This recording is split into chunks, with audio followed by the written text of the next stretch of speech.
Tom was a Marine and was a cycler and pilot and a football and soccer referee and all kinds of good stuff. And he's going to give us, and his the ministry that he started was New Beginnings Ministry, which ministered by helping unemployed people learn how to find work. So let's welcome Tom.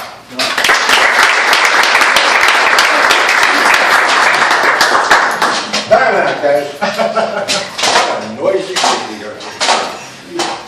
I gotta say something funny to start off with. Can you all hear me? Yeah. Good. I'm not gonna talk any longer. No. I gotta say something funny because all speeches start with something humorous, right? Hopefully. Smart guy in the room. I was talking to a group of pastors, ADs and coaches in San Antonio, Texas. You know where that is? That's southwest of here. Big group, 400 or 500 people. Got up there, had an hour-long talk. Before I started, I didn't know the Alamo. I'd driven by the fort, but I didn't know it was that important to the people. I thought it was just a monument. So I got up there, nothing really funny to say, so I said, if the Alamo had a back door, there might not be a Texas. A remarkable sense of timing. Oh, it's great. I heard rifle being cocked, knives being sharpened. I thought maybe I could fake having a coronary. I'm serious and get out of there because this was not what was a long hour. It was not a very good talk. But since I was introduced today as something inspirational, did you say that? I should. All right, that's enough of you. I was born in Brooklyn, New York. Brooklyn, along with the Dodgers. Along with Dodgers. Pilot, salvage diver. Married to a gal named Sandy for 50 years. Last week was our anniversary. I gave a call up to her. I've written 4 books. I read not over yet, but had a really unbelievably experiential life. That's not probably a word, but you know what I mean by having a lot of experiences. Somebody, my best buddy at my wedding said, I'm a dilettante. Anybody know what that means? A dilettante? I didn't know what it meant. A dilettante is someone who likes a lot of things and never does anything well with anyone. With anything. You know, just like things and do them and then do something else. That's what I am, except when my wife helped introduce me to the Lord, I stopped being a dilettante as far as being a Christian was concerned. When I got into this ministry, wow, he doesn't buy off on dilettantes at all. So that's a little bit of my background, and you're certainly lucky to have me because I am wonderful. What's the laugh? You laugh more than San Antonio, okay? Anyhow. You may find it surprising to know that at up to age 23, 24, 25, I couldn't speak a word. I stuttered worse than anyone you have ever heard in your entire life. I couldn't say word one. Funny, I was better with ladies, maybe it wasn't as competitive, but I couldn't speak. And that was really one of the foundations of my life. How to learn to speak and how to overcome the laughter and learn from things that were just awful. And I think to some degree I did, to a great degree God did. And I'll get to that in a little while. I guess if you're a boy, especially if you're a boy, you have an option when you're laughed at. You know, someone laughs at you, you can either Duke City, or you can be a nice guy and pacify him. Well, I chose fighting. I chose defending my honor, which didn't have any really, but I defended it. And one day a teacher thought he could push me around and threw me against the wall, belted me against the wall, and I did something very foolish. I broke his nose, I broke his jaw, and the next day I was invited to attend another school. The school was the New York Home for Boys, and you don't want to go there, okay? My dad was given the option of sending me to a reform school. Bars in the windows, they could beat you up, teachers could hit you whenever they felt the urge to hit you. Great school, great teachers, but you never went home. You lived there, it was boys' prison. They called it Alcatraz High. That was from the students, really, just the students. Alcatraz High, which is kind of indicative of what kind of school it was. Because, well, when I first went there, when I first got there, the first day there, it looked like you came out of a, I guess it's a Dickens or a Poe novel. Like with this weather outside, it was raining, lightning, about a 4-story building. And I said, am I really going there? You know, it was a scary looking building. That was my introduction to reform school, and I'll say this, God started making a point with me very, very soon upon my entering that school by a teacher about that tall who knocked me on my tail twice the first day. I mean, bam, twice. Once the second day, after that I wasn't hitting him for 4 years. But I should have learned right there that was unusual, that God had a plan. And this plan was hurting. I didn't enjoy my jaw hurting, but there was a plan. I didn't realize it was God. I hadn't even bore off on the fact that there was a God yet, but it was an Episcopalian reform school.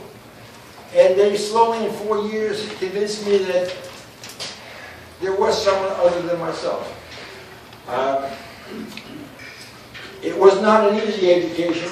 It was a good education. It was a painful education. But it got me to Michigan State.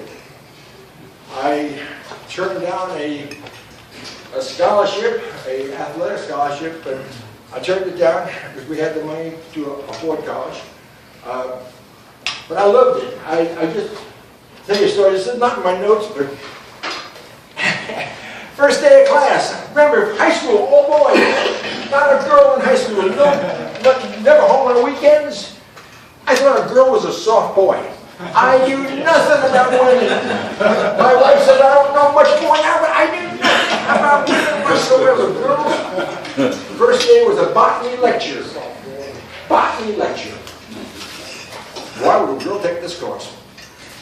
I walked into this lecture hall, one of the amphitheater type of things. 50, 60 ponytails. Sweaters. I won't go any further because this is a Christian group, but I thought I died. I got perfume all over the room. This is school, this is hell, this is heaven. I mean, it was a midway. Obviously, I stayed in college as long as I possibly could. I enjoyed it. I was fortunate enough to meet a couple of gals who thought I had no line, which I did not have a line, and they mentored me in what a boy should be like. They missed some very important points. That was a joke. But they helped me to survive. In writing a book, I'll just add this one. In writing a book, I've written 4 of them now, they say today you have to have a little bit of dirt in there. You know, they call it erotica. You got to have that or they won't publish it. That's what people want to read. My wife says, you can't write erotica. I said, why not? And she said, you don't know enough.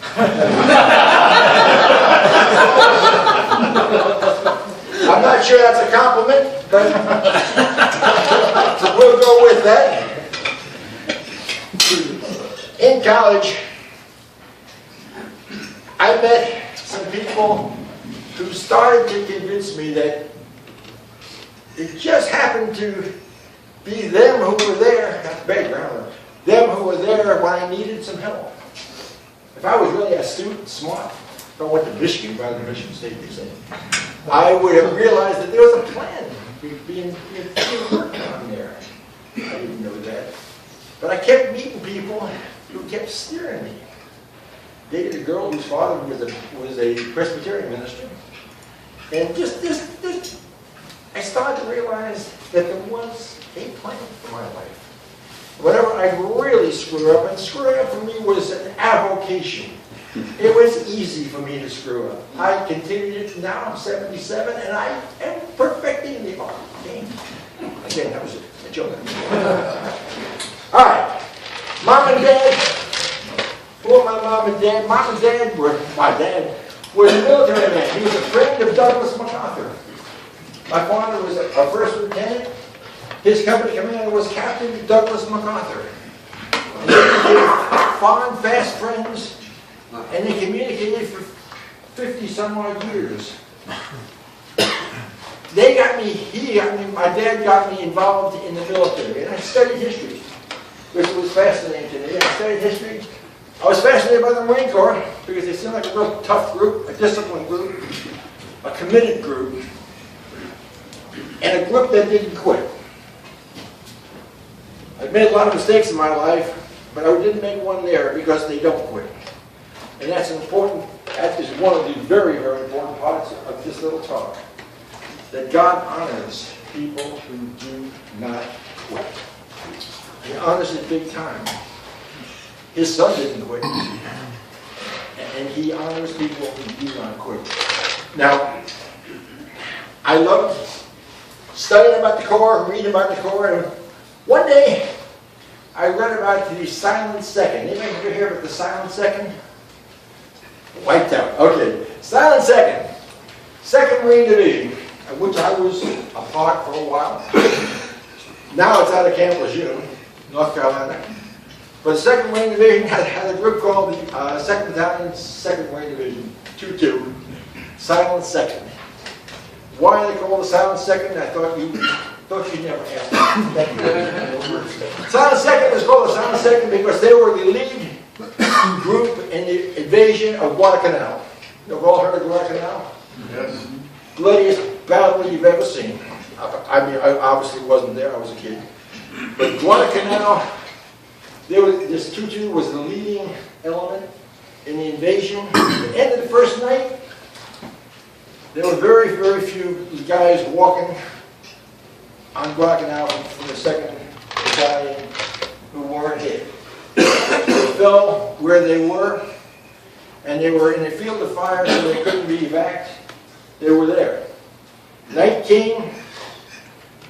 They couldn't be evacuated because they would draw fire. Any noise, any moaning, groaning sound, any motion, movement, they draw fire.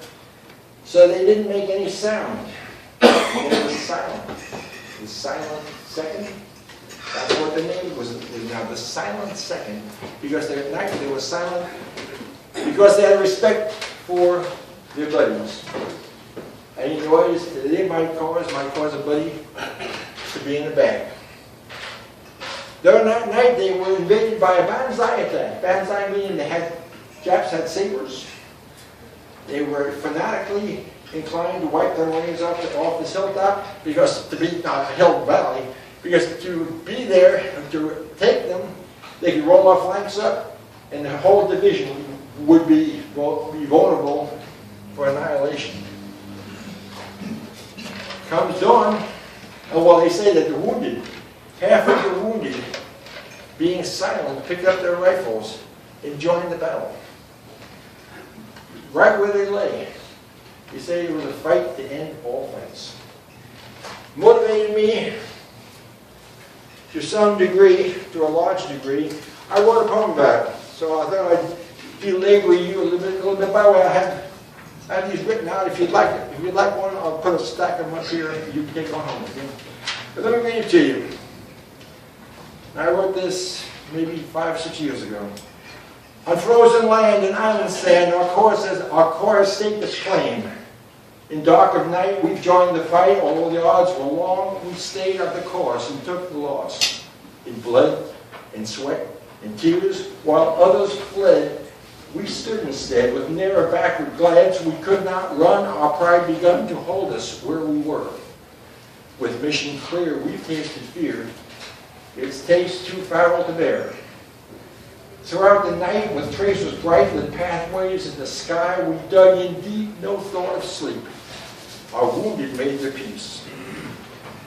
By dawn's first light, we saw a sight that others would disbelieve. Our line, though thin, had not begun to waver or to fail.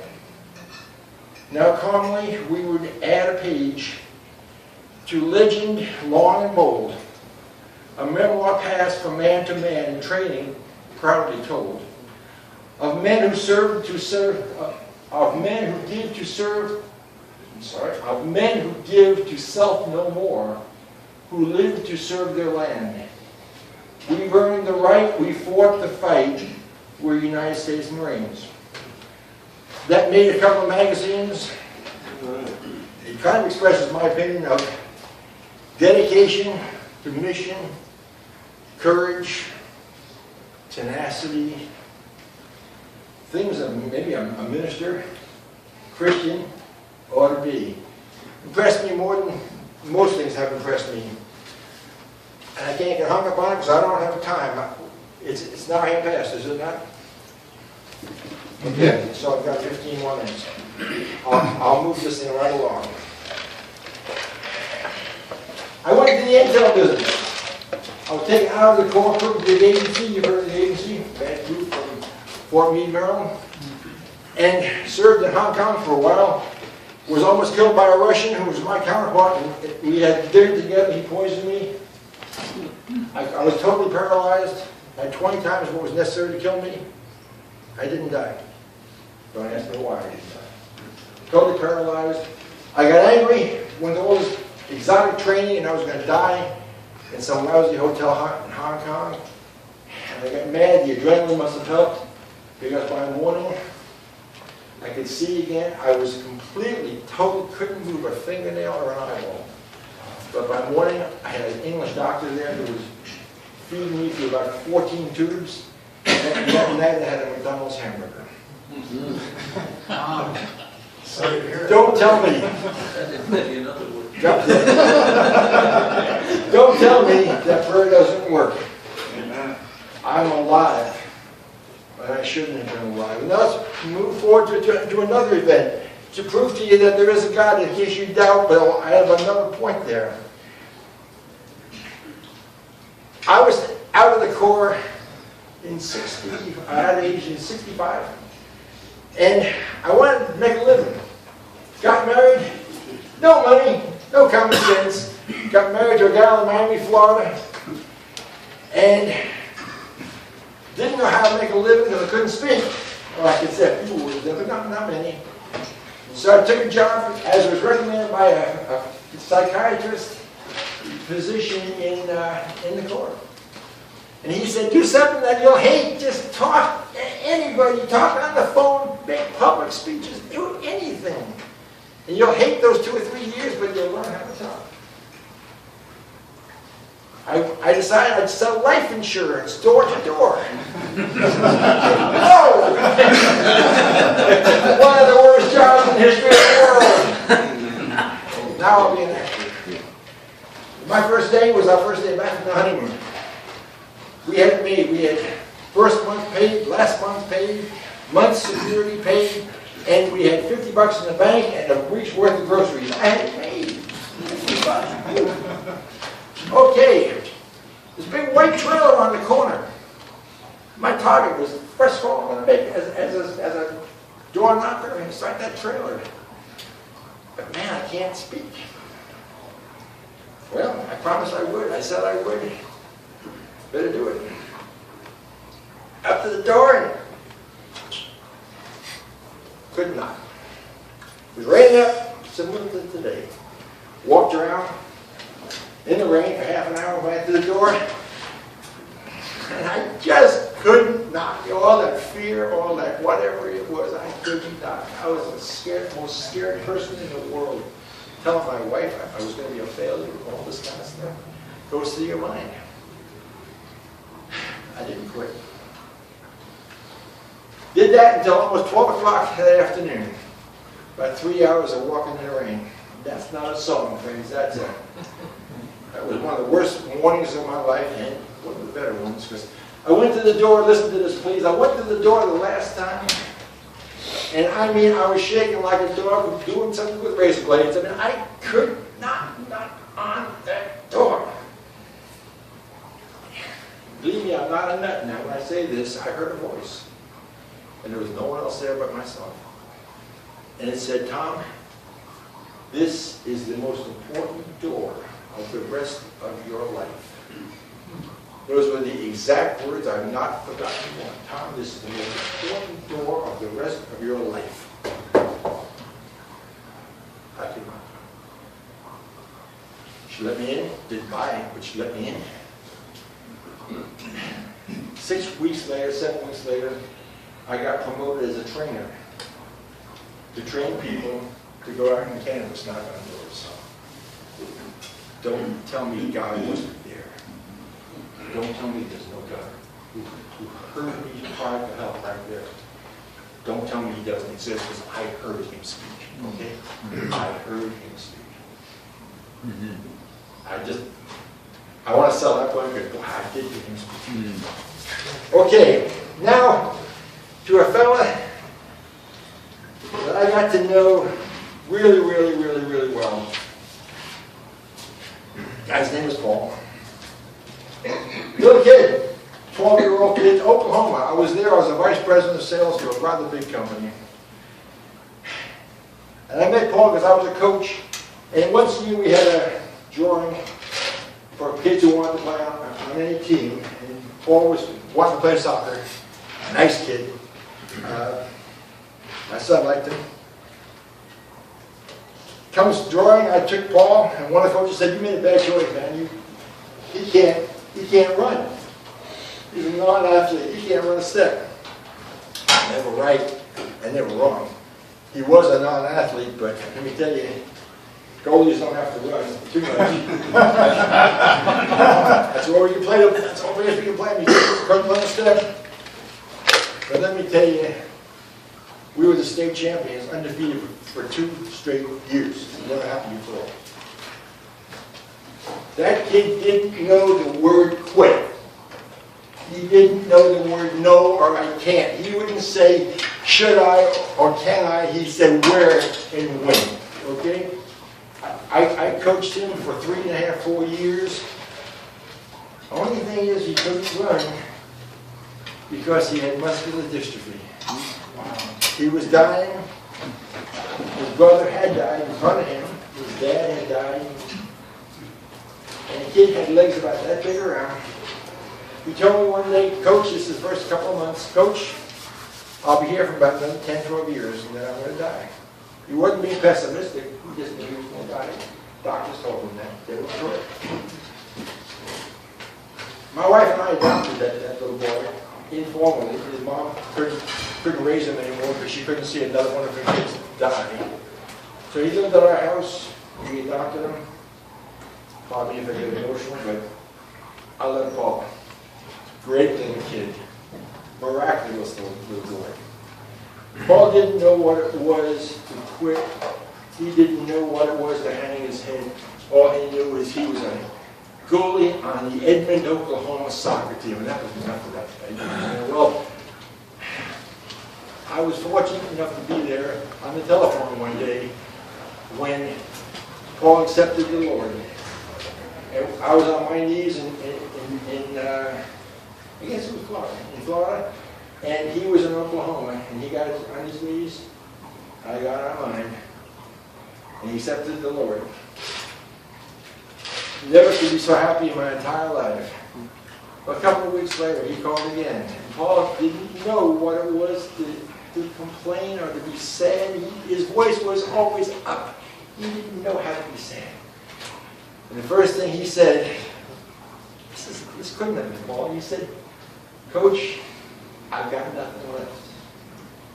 He'd been a poster child for Oklahoma with muscular dystrophy. They tried every experimental drug on him in the world.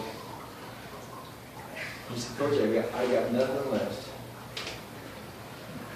He hadn't given up, but he was telling me the state of his affairs. prayed with him, I talked with him, and then God speaks. And let me tell you, all through this process of growing up and seeing people die, be killed, and this and that and this and that, I felt like I was in a cave, a dark cave with a beast in this cave, because every day was going to be cruddy, especially when I was a kid. And now I'm back in this cave again. And the beast, well, you know what the beast is, it's Satan. And Satan is after me again, and that dark cave has no entrance or exit that I knew of at that time. It just, we were there. I had nothing left. Well, muscular dystrophy, the last year is tough. You lose all control, all power to do anything on your own. But 2 weeks later, he was driving his pickup, and to live in Oklahoma, you got to have a pickup. It's a stable on. He was T-boned from the side. Didn't hurt him a bit. Well, he broke a teeny bone in his hip. But the doctors who were conservative said, hey, spend the night in the hospital, we'll get you some x-rays and just make sure everything's fine. So he did. That night he called some of his buddies on the soccer team. Because Oklahoma, the people live there, they get married there, they die there, they stay there. They had a great time. Pizza, and he snuck in a case of beer. They Baptists here, forgive them. But they snuck in a case of beer. They had a great reunion party at the hospital, okay? At 2 o'clock that night, without pain, without any suffering, Paul died in sleep. Wow. When God heard him say on the phone, Coach, I've got nothing left, I want to go home. He was hurt. Believe me, he was hurt. Our God's that way. I read him the verse from Isaiah 40:31, just part of it. They shall run and not be weary, they shall walk and not be faint. And the last thing I heard him say was, Coach, I've never run a day in my life, but I want to go home. And he didn't meet off the home. Folks, he took the world on. He didn't back down to it a bit. He faced that beast in the cave. He kicked the snot out of that beast. And sometimes so did I. When we faced that beast. And one day I saw, and this is dramatic reference, but I saw a light at the end of that tunnel. I saw a way out. I've seen that light many days now. I'm familiar with that light. I know how to get out of that cave. But I also know that the beast is alive. Beast being Satan. That sucker is alive, and I hate him. But he's alive. He's not dead.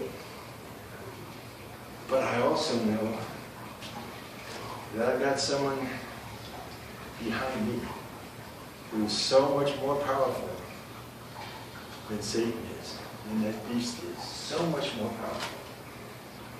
And all I can tell you is that when push comes to shove, I urge you all to do what I do, or what Paul certainly did, and to look out and say, come on, Satan, come on. Get a piece of me. Come on. Come on. He was no more afraid of Satan at the end, as neither am I. Neither should you be. Bow your heads for a second, let's say prayer. Father, we thank you for today, for these gentlemen. Father, in their own way, in their own pace, let them each tell their version of that beast, of that cave, of how bad things can be and how powerful, how wonderful you are. Thank you for this meeting today, Father. Help us all to go from here, refreshed, and knowing that you are our God. You are with us every day, every night, every hour. And you are faithful, you gave the faithful your Son to die for us so that we would live with you in heaven. In His name we pray. Amen.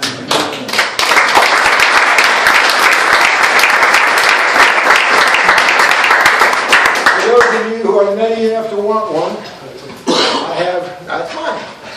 I have about 25 copies of the poem. If you'd like to have a copy, use it up here. Take one. Thank you. Thank you, Tom. I just wanted to say next week our speaker is Pastor Errol Beckford with Celebration Tabernacle. He's got a great message planned for us, and y'all try to be generous with Sundays. They're always generous with us. Leave a donation, not just a tip. See you next week.